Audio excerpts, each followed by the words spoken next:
दफा का जिक्र है। एक प्यारे से गांव में रामदीन नाम का आदमी अपनी पत्नी धनिया देवी और बहू सीता के साथ रहता था। धनिया देवी पूरे गांव में मशहूर थी, लेकिन अपने गुस्से और तेज जुबान की वजह से, जबकि बहू सीता बिल्कुल उसके उलट थी, शांत, सब्र करने वाली और मेहनती।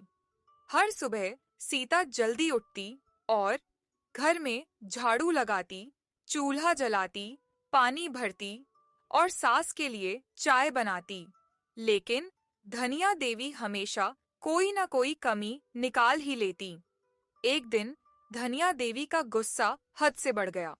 उसने फैसला किया कि वह गांव की पंचायत बुलाकर सबके सामने बहू की शिकायत करेगी।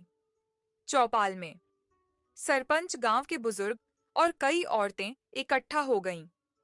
धनिया देवी जोर से बोली, मेरी बहू मुझे इज्जत नहीं देती, काम भी ठीक से नहीं करती। बहू, क्या तुम कुछ कहना चाहोगी? मैं अपनी माँ जी को माँ मानती हूँ। अगर मुझसे कोई गलती होती है तो मैं उसे सुधार लूंगी। माँ जी की सेवा करना मेरा फर्ज है। तभी गांव की एक बुजुर्ग महिला बोली, हाँ धनिया, हम रोज देखते हैं कि ये बहू सुबह से शाम तक काम करती है। शायद गलती बहू की नहीं, तुम्हारे गुस्से की है।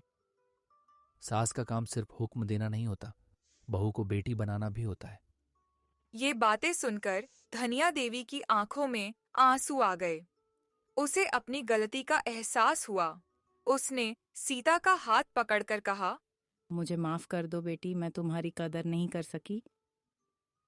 आप मेरी माँ हैं, माँ से कोई शिकायत नहीं होती। उस दिन के बाद धनिया देवी का गुस्सा कम हो गया।